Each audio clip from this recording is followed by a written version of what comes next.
BRS ఎమ్మెల్యేల బృందం కాసేపటి క్రితం రాజ్భవన్కు చేరుకుంది. కేటీఆర్, హరీష్ రావుల అధ్యక్షతన బీఆర్ఎస్ ప్రతినిధుల బృందం గవర్నర్ రాధాకృష్ణన్ను కలిశారు.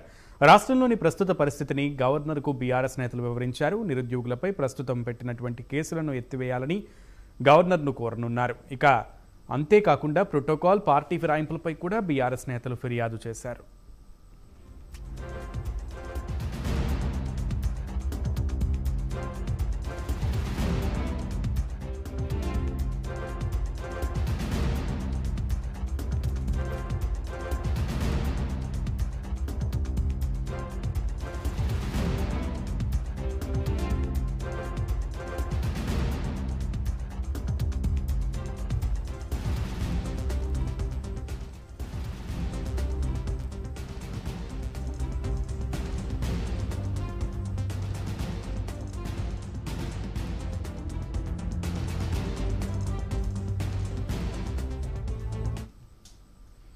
దీనికి సంబంధించి పూర్తి సమాచారం మా ప్రతినిధి చందుని అడిగి తెలుసుకుందాం. చందు, మొత్తానికి గవర్నర్ రాధాకృష్ణన్ను బీఆర్ఎస్ ఎమ్మెల్యేలు కలిసినటువంటి పరిస్థితి కనబడుతోంది. అయితే కేటీఆర్ అలాగే హరీష్ రావు అధ్యక్షతను వీరు కలిశారు. ముఖ్యంగా చాలా సమస్యలను లేవనెత్తినట్లుగా తెలుస్తోంది. రాష్ట్రంలో జరుగుతున్నటువంటి అరెస్టులకు సంబంధించి కూడా ప్రశ్నలు తలెత్తినటువంటి పరిస్థితి కనబడుతోంది. నివేదిక ఇచ్చినట్లుగా అప్డేట్స్ ఏంటి?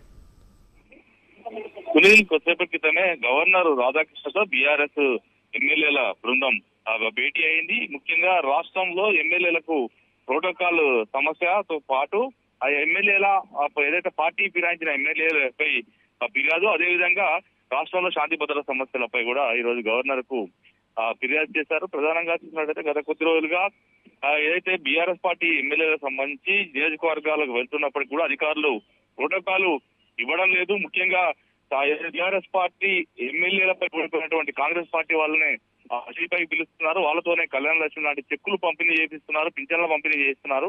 ఇదంతా కూడా అనైతికం అంటూ కూడా గవర్నర్ కు ఫిర్యాదు చేశారు. ముఖ్యంగా చూసినట్టయితే ఇప్పటికే 10 మంది బీఆర్ఎస్ పార్టీ సంబంధించిన ఎమ్మెల్యేలు కాంగ్రెస్ లో చేరారు. వాళ్ళపై ఇప్పటికే స్పీకర్ కూడా బీఆర్ఎస్ పార్టీ ఫిర్యాదు అయితే చేసింది. కానీ ఇంతవరకు పెండింగ్ లోనే అవన్నీ ఉన్నాయి. ఈ నేపథ్యంలో మరోసారి గవర్నర్ దృష్టికి కూడా ఈ అంశాన్ని తీసుకెళ్లారు. ముఖ్యంగా పార్టీ మారిన ఎమ్మెల్యేల గురించి గవర్నర్ కు చెప్తున్నారు.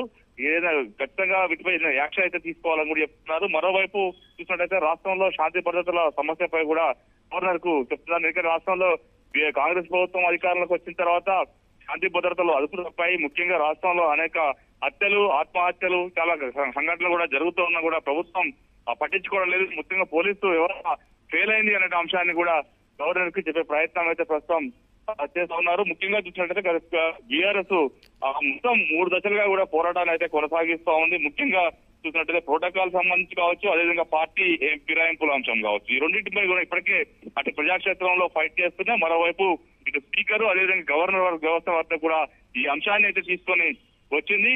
తర్వాత ఇక్కడ తేలకపోతే సుప్రీంకోర్టును కూడా ఆశ్రయించాలని కూడా టీఆర్ఎస్ పార్టీ భావిస్తున్న నేపథ్యంలోనే ఈ రోజు గవర్నర్ అయితే మొదటగా కలిశారు. ఎందుకంటే అసెంబ్లీ సమావేశాలు 23వ తారీఖు నుంచి ఉన్న నేపథ్యంలో ఈ అంశం ప్రధానమైన అంశం కాబట్టి ఇప్పటికే ఈ రోజు కూడా మహేశ్వరం నియోజకవర్గంలో ప్రోటోకాల్ సమస్య అక్కడ ఉన్న స్థానిక ఎమ్మెల్యేకు ఏర్పడింది. ముఖ్యంగా ఏ కార్యక్రమానికి వెళ్ళినా కూడా బీఆర్ఎస్ ఎమ్మెల్యేలను పట్టించుకోవడం లేదు, అధికారులు కూడా కనీసం మర్యాద ఇవ్వడం లేదనే అంశాన్ని కూడా ఈ రోజు గవర్నర్ కి అయితే ఫిర్యాదు చేస్తున్నారు. సునీల్, రైట్ చందు.